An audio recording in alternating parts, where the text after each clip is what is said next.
நம்மளுடைய முதலமைச்சர் ஸ்டாலின் சார் அவர்கள் 4 அமைச்சர்கள் இருந்து சென்னை எப்படி இருக்கு நீங்களே சொல்லுங்க.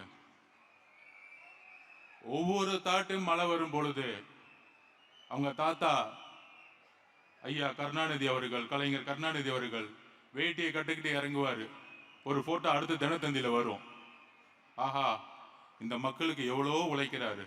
வெள்ளம் வரும் பொழுது சாப்பாடு கொடுக்குறாரு, அரிசி கொடுக்குறாங்க, வேஷ்டி கொடுக்குறாங்க. நம்ம பார்க்கும்போதெல்லாம் தெரியும், பரவாயில்லையே மக்களோட மக்களா இருந்து இவ்வளோ கஷ்டப்படுறாங்களே வெள்ளம் வரும் பொழுது. சரி, ஓகே, அவங்க தாத்தா தான் இருந்தாரு.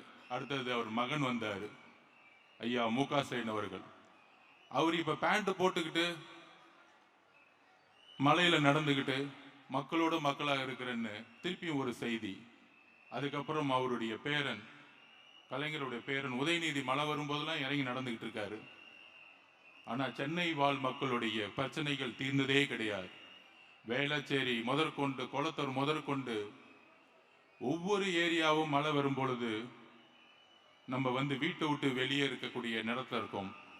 கிட்டத்தட்ட 40% ஸ்லம்ஸ் சேரிகள் அதிகமாக இருக்கு.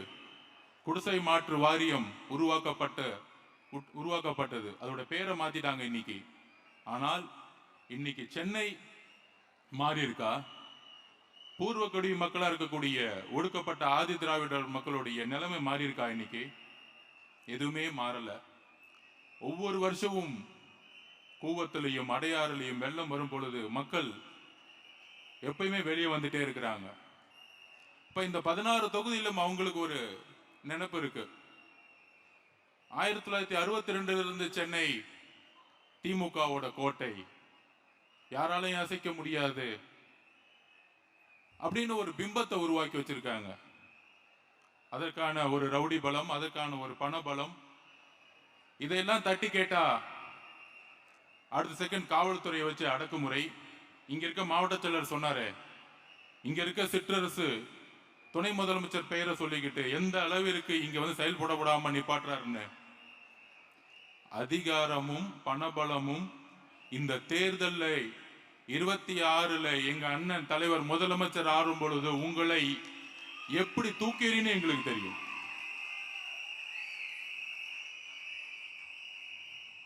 அப்ப எவ்வளவு பிரச்சனைகள் சென்னையில.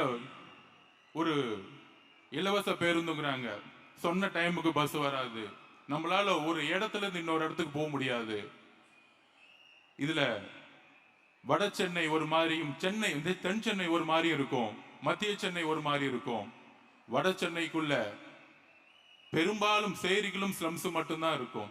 அங்க ஒரு முன்னேற்றமும் கிடையாது. ஒரு சரியான மருத்துவமனை இருக்கா? சரியான பள்ளிக்கூடம் இருக்கா? இந்த திமுக வட சென்னை மக்களை எந்த அளவிற்கு தவறா யூஸ் பண்றாங்கன்னு உங்களுக்கு தெரியும். வட சென்னை தென் சென்னையில இருக்கக்கூடிய முன்னேற்றம் ஏன் வட சென்னையில இல்லை? அப்ப இந்த சென்னையுடைய முன்னேற்றம் ஒட்டுமொத்த நிர்வாக சீர்கேடு. ஐயா ஸ்டாலின் அவர்கள் மேயரா இருக்கும்போது சொன்னார், சிங்கப்பூரா மாத்துவேன் அப்படின்னு சொன்னார். மக்கள் நம்மளே மேயராக்குனாங்க. அடுத்து துணை முதலமைச்சர் ஆனார், இல்ல இந்த சென்னையை சிங்கப்பூரா மாக்குவேன்னு சொன்னார். அடுத்தது ஐயா ஸ்டாலின் அவர்களே, இன்னைக்கு நீங்க முதலமைச்சராகவும் ஆயிட்டீங்க. ஆனால் ஒவ்வொரு வருஷமும் மழை வரும் பொழுது கொடையை எடுத்துக்கிட்டு நீங்க மட்டும் வாக்கிங் போயிட்டு ஒரு நடிப்பை மட்டும்தான் கொடுத்துட்டு இருக்கீங்க. ஆனா சென்னை மக்களுடைய வாழ்க்கை மாறினதா வரலாறு கிடையவே கிடையாது. ஆனால்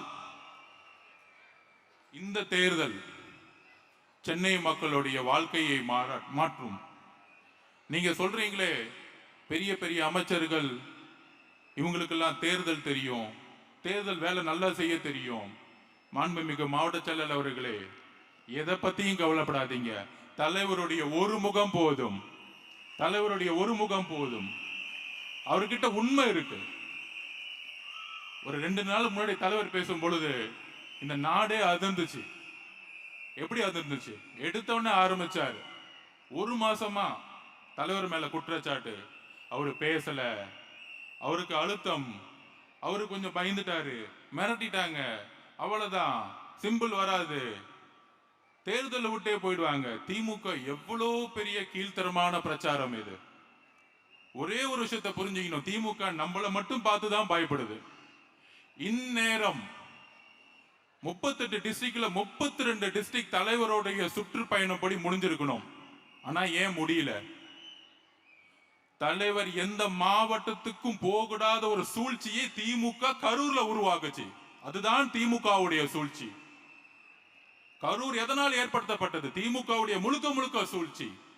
திருச்சி, அரியலூர்ல ஆரம்பிச்சு நாகப்பட்டினம் போய் அப்படியே நாமக்கல்ல வந்து கரூர்ல முடிக்கும் பொழுது திருவாரூருடைய தலைவருடைய கூட்டம் இருக்கே, அன்னைக்குதான் நானே நம்பினேன். கலைஞர் பிறந்த ஊர்.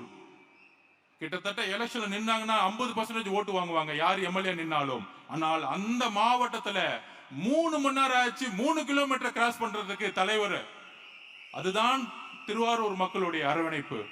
அப்படி ஒவ்வொரு மாவட்டமும் தலைவர் விஜய் அவர்களை அரவணைச்சு. அப்ப இந்த பிரச்சாரம் தொடர்ந்தா என்ன ஆகும்? 32 மாவட்டத்தை நேரம் முடிச்சிருந்தா என்ன ஆகும்? போடு, பிரச்சனையை உருவாக்கு. அதை யாரு ஏற்படுத்தணும்? செந்தில் பாலாஜியை கூப்பிடு, ரவுடிய கூப்பிடு, உருவாக்கு. 3 பேர் சேர்ந்த கூட்டணி. நைட்டே தெரிஞ்சிச்சு பாருங்க. செந்தில் பாலாஜி வேலையை செஞ்ச உடனே மகேஷ் பொய்யாமொழி ஓடி வந்தாரு. மகேஷ் பொய்யாமொழி ஓடி வந்த உடனே காலையில உதயநிதி வந்துட்டாரு. ஏன்? இதுதான் நம்ம பிரச்சாரத்தை முடக்கக்கூடிய மிகப்பெரிய ஆயுதமா அவங்க கையில் எடுத்தாங்க. அந்த பிரச்சாரம் முன்னரும் இன்னும் 32 மாவட்டம் நடந்திருந்தா எவ்வளவு பெரிய எழுச்சிகள்.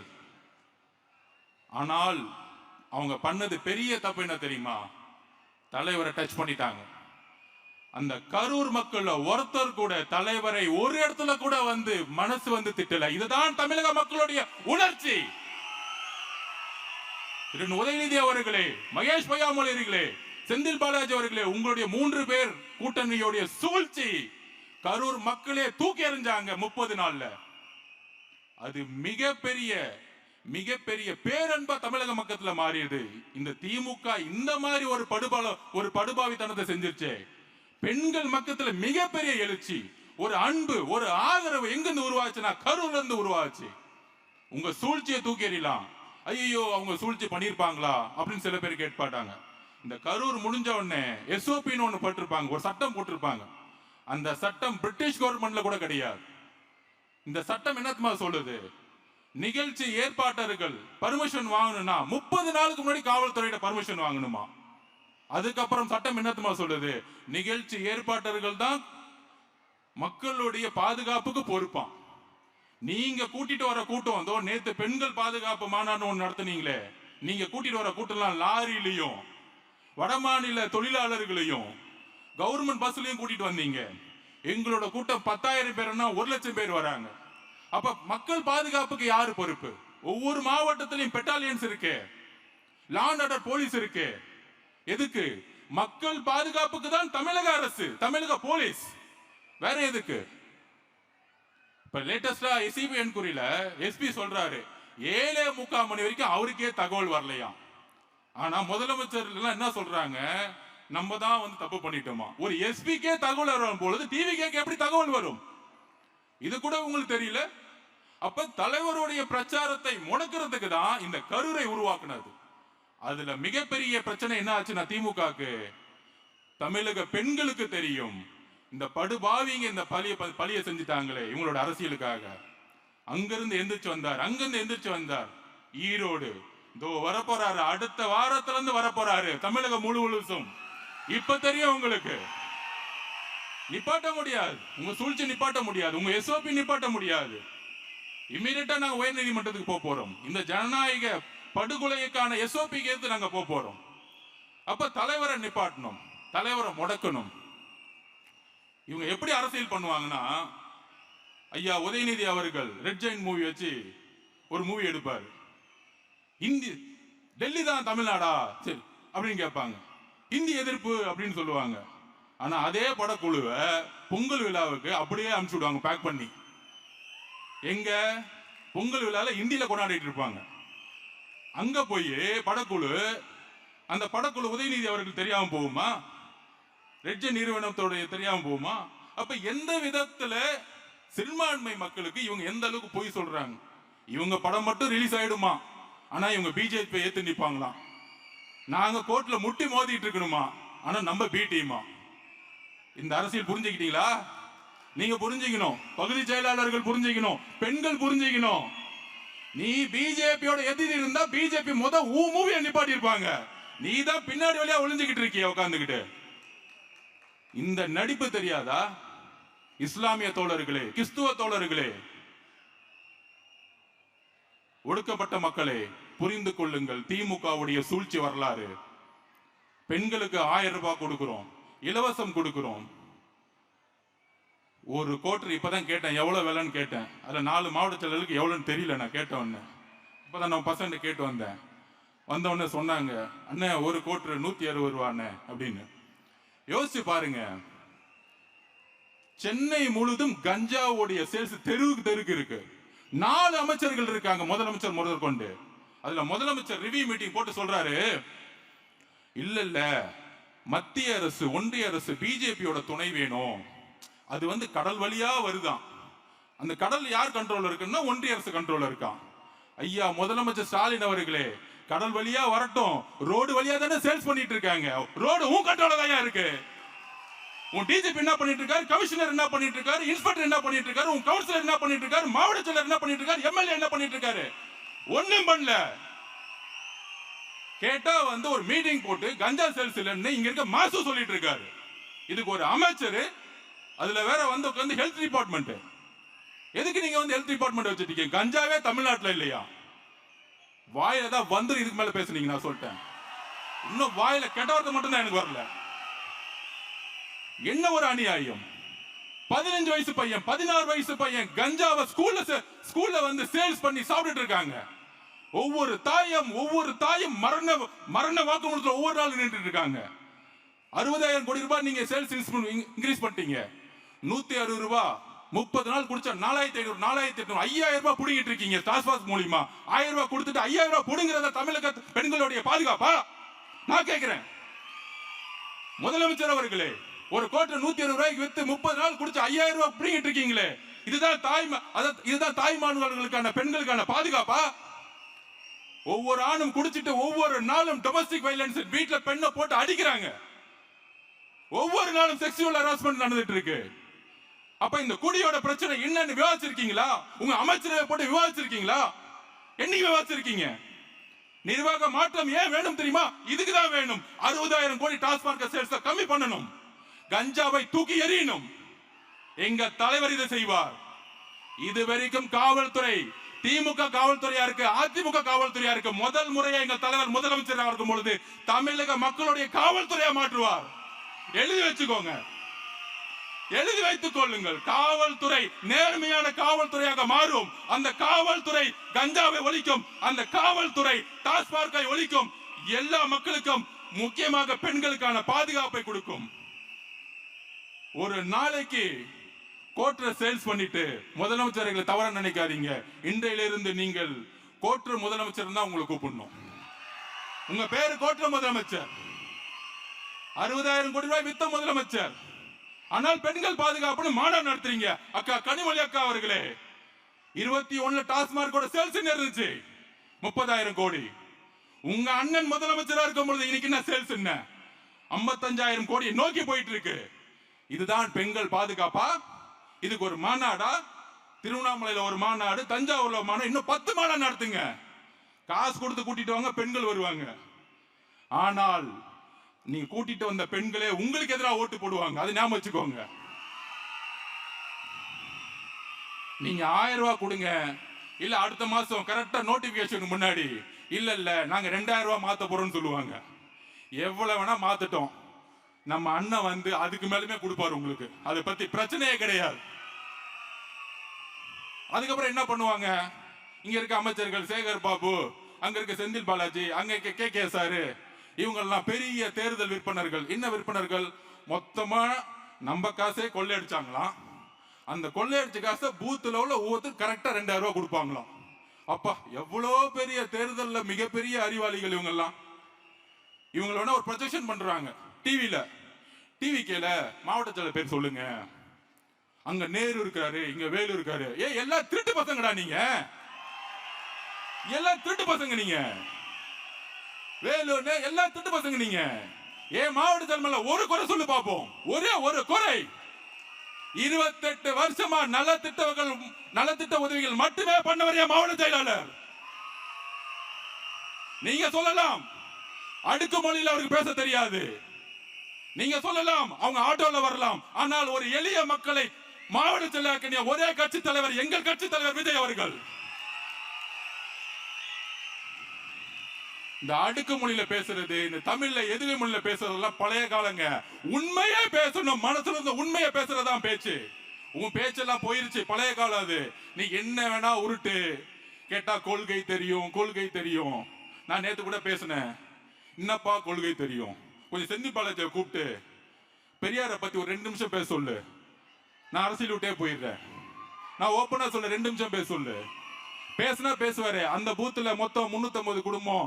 அந்த பூத்துல 2000 ரூபாய் கொடுத்தா எவ்வளவு காசு வேணும், அதுக்கு டாஸ்மார்க்ல 10,000 ரூபாய் 10 ரூபாய் புடுங்க, அதுல இருந்து நான் எடுத்துக்குவேன். அதுல உங்களுக்கு ஃபேமிலி கட்டிங் மினிஸ்டர் தான் உங்ககிட்ட இருக்கிறாங்க, செட்டிங் மினிஸ்டர் தான் உங்ககிட்ட இருக்கிறாங்க. கட்டிங் மினிஸ்டர் செட்டிங் மினிஸ்டர்ஸ் உங்ககிட்ட இருக்கிறாங்க. மாவட்ட செயலாளர் எப்படி இருக்கிறாங்க, எல்லாம் கூட்டு கலவானீங்க. ஆனால் எங்களுடைய மாவட்ட செயலர் நலத்திட்ட உதவிகளை மட்டுமே செஞ்சு வந்தவங்க. நீ எதுல வேணா போ, ரோட்ல நடந்தே பிரச்சாரம் பண்ணி அவங்க ஜெயிப்பாங்க. நீ எதுல வேணா போ, ஓட்டுக்கு 2000 ரூபாய் கொடு 3000 ரூபாய் கொடு, மக்கள் வாங்குவாங்க. தமிழக மக்களை பெண்களை ஒன்னே ஒண்ணுதான் சொல்றேன், 2000 ரூபாய் கொடுப்பாங்க 3000 ரூபாய் கொடுப்பாங்க. அடுத்த 15-20 வருஷத்துடைய வாழ்க்கையுடைய தலையத்தை நிர்ணயிக்கக்கூடிய தேர்தல் இது. இன்னொரு முறை திமுக வந்தால் பெண்கள் ரோட்ல நடமாட முடியாது. உண்மையா சொல்றேன், பெண்கள் ரோட்ல நடமாட முடியாது. அந்த அளவுக்கு கஞ்சா சேல்ஸ் இருக்கும். நீங்க நினைக்கிறீங்களா? நீங்க நினைக்கிறீங்களா கஞ்சா சேல்ஸ் திமுக எம்எல்ஏ தெரியாம நடக்கும் நினைக்கிறீங்களா? நீங்க ஒரு சின்ன வீடு கட்டுங்க, ஒரு செங்கல் இருக்குங்க, கவுன்சிலர் ஓடி வந்துருவார். அது என்ன எனக்கு தெரியாம எப்படி வீடு கட்டுவீங்க கேக்குறாங்களா இல்லையா? ஒரு சின்ன வீடு. திமுக கவுன்சிலர் பத்தி நான் சொல்றேன், எனக்கு தெரியும் அந்த கட்சியை பத்தி. எம்ஜிஆருக்கு அப்புறம் எனக்கு மட்டும் தான் தெரியும். அது எப்படி வீடு கட்டுறீங்க, அது எப்படி நீங்க பிளாட் கட்டுறீங்க, அது எப்படி ரோடு போடலாம், கான்ட்ராக்டர் 2% கொடு, ஐயா அமைச்சர் கொடுக்கணும், அமைச்சர் முதலமைச்சர் கொடுக்கணும், இப்படியே போயிட்டு இருக்கு வரிசையா. நீங்க மதுரையில மேயரை அரெஸ்ட் பண்ணாங்க, அவர் ஹஸ்பண்ட. ஏன் தெரியுமா அரெஸ்ட் பண்ணாங்க? நேருக்கே தெரியல, என்னடா நமக்கு தெரியாமல 200 கோடி ரூபாய் அடிச்சிருச்சு, நம்ம கலெக்ஷன் வரலையே, நம்ம கட்டிங் வரலையே, அப்ப தூக்கி அந்தமா போடு. ஏதோ மதுரையில மட்டும்தான் கரப்ஷன் நடந்துட்டு இருக்கான், சென்னையில கரப்ஷனே நடக்கலையா. நம்மளுடைய தூய்மை பணியாளர்கள் கதறாங்க, போராடுறாங்க, தூக்கி எறியறாங்க, நட்டோட்ல நிக்கிறாங்க. ஆனா எதிர்கட்சி தலைவராக இருக்கும் என்ன சொல்லுவாரு? ஐயோ பாவம், தூய்மை பணியாளர்கள்லாம் என்னுடைய தங்கை என்னுடைய அக்கா. என்ன நடிவு பாத்தீங்களா? ஆனா அந்த அக்காவை தங்கை தூக்கி போட்டு கூலி படம் பார்த்துட்டு இருப்பாங்க. இதுதான் இவங்களுடைய எமோஷன். எதிர்கட்சியா இருக்கும் பொழுது நடிப்பு, ஆளுங்கட்சியான ஒரு மிதி, இவ்வளவுதான். அப்ப இந்த சென்னை ஏன் பிடிச்சு வச்சிருக்காங்க தெரியுமா? எப்பயுமே சென்னையில 16 தொகுதி தமிழ்நாடு முழுசு நாங்க ஜெயிச்ச மாதிரி அர்த்தம். எழுதி வைத்துக் கொள்ளுங்கள். 2011 எலெக்ஷன் ரிசல்ட் நான் சொல்றேன். எக்மோர் தொகுதியில பருதி எழுதி உங்களுக்கு தெரியும், அவங்க அப்பாவும் ஒரு பெரிய அரசியல்வாதி. அன்னைக்கு சிஎம்டியை கண்ட்ரோல் பண்ண ஒரு மினிஸ்டர், அவர் உங்களுக்கு தெரியும். 15-20 கோடி ரூபாய் அப்ப செலவு பண்ணார். அதை எதிர்த்து ஜெயிச்சவர் தேசிய முற்போக்கு கழகத்தோட விஜயகாந்த் அண்ணன் கட்சியோடைய ஒரு சாதாரண சைக்கிள் ஷாப் வச்சிட்டு இருந்தவர். எப்படி அன்னைக்கு பணம் தூக்கி எறியப்பட்டதோ, அன்னைக்கு 2014 எல்லா ஆட்சியும் இருந்துச்சு. Central government power, state, panchayat எல்லாமே கண்ட்ரோல் இருந்துச்சு. ஆனா 2014 தூக்கி எறிஞ்சாங்க மக்கள். ஏன்னா மக்களுக்கு தெரியும் ஒரு உண்மையான தலைவர் வேணும். அன்னைக்கு தலைவர் டிக்ளேர் பண்ணிட்டார், இல்ல தனியா, அது என்ன உடனே 4 நாள் டிபேட், அது எப்படிங்க தனியா போய் ஜெயிப்பாரு? இதே தாண்டா 2014 ஜெயலலிதா பார்த்து சொன்னீங்க. அந்த அம்மா ஜெயிக்கவே ஜெயிக்காதுங்க. அந்த அம்மா என்னங்க 4 பொதுக்கூட்டத்துக்கு போயிட்டாங்க. ஒரே ஒரு விஷயத்தை பதிவு பண்ணிக்கிறேன், நீங்க 10 பேர் சேர்ந்துக்கலாம், ஆனால் ஒரு தலைமையோடைய முகம் வேண்டும். நீங்க எந்த கூட்டணி வேணா சேர்ந்துக்கலாம், டெல்லியை கூப்பிட்டுக்கோங்க, இங்க கூப்பிட்டுக்கோங்க, அங்க கூப்பிட்டுக்கோங்க, பழைய மினிஸ்டர் கூப்பிட்டுக்கோங்க, முதலமைச்சர் கூப்பிட்டுக்கோங்க, எல்லாத்தையும் கூப்பிட்டுக்கோங்க. ஆனால் ஒரு தலைமை வேண்டும். தலைமை இல்லாத எந்த கூட்டணி மக்கள் ஆதரிச்சத வரலாறே கிடையாது. எம்ஜிஆரை விரும்பினது அவருடைய தலைமைக்கு. தலைவர் சொல்லக்கூடிய 234 கேண்டிடேட்டும் அவருடைய முகம். அவர் முதலமைச்சரா வரணும் தான் ஓட்டு போட போறாங்க. இங்க இவர் வரணும் அவர் வரணும் கிடையாது. தமிழக மக்கள் ரெடி ஆயிட்டாங்க. நீங்கள் உறுதியாக ஆகுங்க. சென்னையில தான் அதிகமான கஞ்சா சேல்ஸ். ஆனா இங்க இருக்க ஹெல்த் மினிஸ்டர் சொல்லுவாரு ஒண்ணுமே நடக்கல. அப்ப எந்த அளவுக்கு செய்தியை அவங்க மறைக்கிறாங்க. அவங்களுடைய வேலையை என்ன தெரியுங்களா? செய்தித்துறையை வச்சுக்கிட்டு எல்லா செய்தி சேனலும் வாங்கிட்டாங்க, யூடியூப் எல்லாம் வாங்கிட்டாங்க. நீங்க எதை பாக்குறீங்களோ நம்ம நினைச்சுக்கோ, நமக்கே ஒரு பிரச்சனை வந்துடும். ஐயோ இப்படி சொல்றாங்களே அப்படி சொல்றாங்களே. தயவு செஞ்சு எதையும் நம்பாதீங்க. தலைவர் பேசுறது 5 கோடி பேருக்கு ரீச் ஆகுது. நான் அன்னைக்கே சொன்னேன், முதலமைச்சர் மொழிபோர் தியாகிகளை பத்தி பேச போறாரு, யூடியூப்பை பாருங்கன்னு. நான் பார்த்துட்டு இருக்கேன். நான் சொன்னது 600 பேர், அன்னைக்கு பார்த்துட்டு 320 பேர். அவ்வளவுதான். மக்களுடைய கமிட்மெண்ட் அவ்வளவுதான். ஒரு முதலமைச்சர் பேசுனா கமிட்மெண்ட் இல்ல, யாரும் பார்க்கறது தயாரா கிடையாது. ஆனால் ஒரு பெரிய பிம்பம், இது பெரிய கூட்டணி, இந்த கூட்டணி யாராலும் உடைக்க முடியாது. இல்லை, 3 முறை உங்களுக்கு வாய்ப்பு கொடுத்துட்டாங்க. 3 முறை வரலாற்றில் வாய்ப்பை உருவாக்கிய கட்சிகள் அடுத்த எலெக்ஷன்ல படுதோல்வி அடைஞ்சிருக்காங்க. இது வரலாறு. இந்த வரலாறு புரிஞ்சுக்கும். அதுக்கப்புறம் இன்னொரு வரலாறு சொல்லிடுறேன். எந்த காலத்திலையும் திமுக 2வது முறை ஜெயிச்சதே கிடையாது. ஏதோ ஒரு பிரச்சனை வந்துடும். கலைஞர் ஐயாவுக்கும் சரி, அவர் இருக்கும்போது சரி, ஏதோ ஒரு பிரச்சனை வரும். அப்படி ஸ்டாலின் ஐயா வந்து சந்தோஷமா ஆப்போசிட்ல யாருமே இல்ல, நம்ம பசங்க கொஞ்ச நாளா வந்து 2 நாளா வந்து ஏடிஎம்கே அட்டாக் பண்ணிட்டு இருக்காங்க. தயவு செஞ்சு வேண்டாம். ஃபைனல்ஸ் வந்துட்டோம். டிவிகே டிஎம்கே முதல் தெளிவாயிடணும். நம்ம யாரு கூட சண்டை போடணும்னு தெளிவாயிடணும். அவுட் ஆஃப் சிலபஸ் இருக்கவங்களோட சண்டை போட்டீங்கன்னா டைம் வேஸ்ட். ஆளாளுக்கு என்ன பேசிட்டே போட்டோம். ஒன்லி நம்ம டார்கெட் தலைவர் சொன்ன மாதிரி டிஎம்கே டிஎம்கே டிஎம்கே, வேற எந்த டார்கெட்டும் கிடையாது. நம்ம சும்மா போய் நம்ம சோசியல் மீடியா வாரியா சொல்லி அவங்களுக்கு பதில் கொடுத்துட்டு இவங்க பதில் கொடுத்துட்டு அவங்க ஒரு 4 வருஷமா காணோம், எங்க இருக்காங்கன்னே தெரியல, சோசியல் மீடியால எங்க இருக்காங்கன்னே தெரியல. நம்ம பதில் கொடுத்து தேவையில்லாம எதுக்கு லைம் லைட் கொண்டு வரணும்? ஏடிஎம்கே ஆல்ரெடி காணா போயிடுச்சு. ஏடிஎம்கே தலைமை மேலே மக்களுக்கு நம்பிக்கை இல்லாத பொழுது அந்த தலைமை உருவாக்கக்கூடிய 10 பேரை நம்ம நம்பி நம்ம திட்டி நம்ம என்ன பண்ண போறோம்? அவ்வளவுதான் எலெக்ஷன் ஸ்ட்ராட்டஜி, அவ்வளவுதான். அவங்க நம்ம என்ன பண்ண போறோம் சொல்லுங்க. அப்ப நம்ம சோசியல் மீடியா வாரியர்ஸ் தோழர்கள் ஒண்ணு சொல்றேன், ஃபோக்கஸ் டிஎம்கே. அவன் நம்ம 2 பேர் சண்டை போட்டுட்டு ஜாலியா உட்கார்ந்துட்டு இருக்கான். கிடையாது, நம்மளுடைய ஃபோக்கஸ் டிஎம்கே. அவங்களுடைய தவறு ஒவ்வொரு தறியிலும் இன்னைக்கு கஞ்சா சேல்ஸ் யாரும் எந்த ஆட்சியில் நடக்குது? இந்த ஆட்சியில் நடக்குது. எந்த ஆட்சியில ஊழல் நடந்துகிட்டு இருக்கு? இந்த ஆட்சியில நடந்து. 2026 திமுகவை தூக்கி எறியக்கூடிய நாள். நமக்கு தனிப்பட்ட முறையில் யாரு மேலேயும் வந்து பகை கிடையாது. இந்த நிர்வாகத்தை தூக்கி எறியணும், ஒரு நல்ல ஆட்சியை உருவாக்கணும். தலைவர் அவர்கள் ஒட்டுமொத்த நிர்வாகத்தை எப்படி காமராஜர் நேர்மையாக உருவாக்கினாரோ, எப்படி அண்ணா ஒரு கொள்கை ரீதியான ஆட்சியை உருவாக்கினாரோ, அதற்கப்புறம் நம்ம தலைவர் அதை உருவாக்குவார் என்கிறதை நம்ம நம்புவோம், உறுதியா நம்புவோம். அதுக்குள்ள எவ்வளவோ பிரச்சனைகள் வரும், நீங்க நம்பாதீங்க. காமராஜரையே வந்து சுவிஸ் பேங்க்ல அக்கௌண்ட் வச்சிருக்கேன்னு சொன்னவங்க பாவம் 2 வேட்டி வச்சிருந்தார். அப்ப நீ யோசிச்சு பாருங்க, எவ்வளவு விதத்துல நம்ம மேல வந்து பழிகள் சொல்லும், தலைவர் அட்டாக் பண்ணுவாங்க. அப்புறம் என்ன விட்டு வைக்க மாட்டாங்க. எப்பெல்லாம் ஸ்டேஜ் விட்டாருங்கன்னா அப்பெல்லாம் திட்டிட்டு இருப்பாங்க. எதுக்கும் கவலைப்பட வேண்டாம். நாம் தான் வரலாற்றை உருவாக்க போகிறோம், நாம் தான் ஜெயிக்க போறோம். தலைவர் மே மாசம் 10ஆம் தேதிக்குள்ள முதலமைச்சர் ஆவார். இதை உறுதியேற்போம். யுத்தம் என்பது நல்லது கெட்டதெல்லாம் கிடையாது, ஜெயிக்கணும், அவ்வளவுதான். யுத்தத்துக்குள்ள வந்துட்டோம், நம்ம ஜெயிச்சே ஆகணும். ஜெயிக்கிறதுக்கான வேலையை மட்டும் நம்ம செய்வோம். அப்புறம் பொதுவாகவே நான் வந்து பெரியார் அவர்களையும் புரட்சியாளர் அம்பேத்கர் அவர்களையும் 15 வயசுலயே வந்து தலைவராக கொண்டு பயணிச்சேன். இப்போ ஒரு 2 நாளா விமர்சனம். நம்ம விமர்சனத்துக்கு பதில் சொல்லணும்ல, ஜனநாயக ரீதியா பதில் சொல்லணும்ல. நம்ம எவருக்கும் பயந்தவங்க கிடையாது. ஏன்னா இங்க நேர்மை இங்க இருக்கு.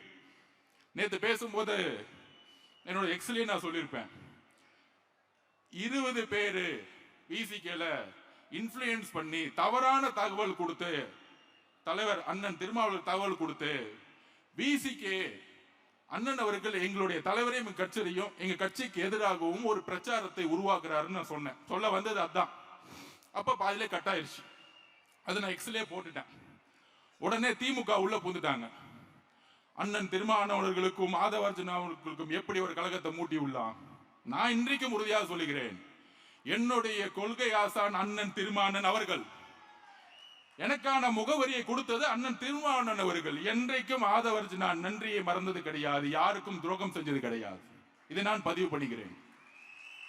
அதே மாதிரி மார்க்சிஸ்ட் கம்யூனிஸ்ட் கட்சியோட தோழர் சண்முகம் அண்ணன், அதே மாதிரி KP பாலகிருஷ்ணன் அவர்கள் தங்களுடைய வாழ்க்கையை இந்த சமூகத்திற்காக அர்ப்பணித்தவர்கள். இவங்களுக்கும் நமக்கும் எந்த விதமான வேறுபாடும் கிடையாது. கொள்கை அளவில் அரசியல் வேறுபாடு இருக்கலாம்.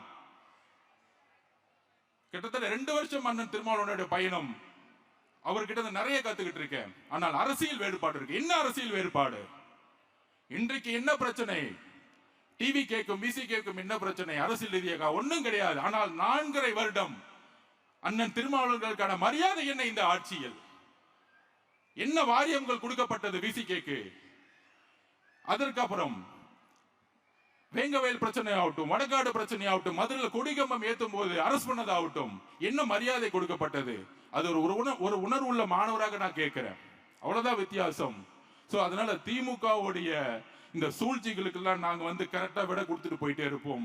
அண்ணன் திருமாவளவன் அவர்களுடைய என்னுடைய மனசு அவருக்கு தெரியும், அவருடைய மனசு எனக்கு தெரியும். எங்க 2 பேத்துக்குள்ள எந்த காலத்திலும் பிளவு வருவதற்கு வாய்ப்பு வரதே இல்லை.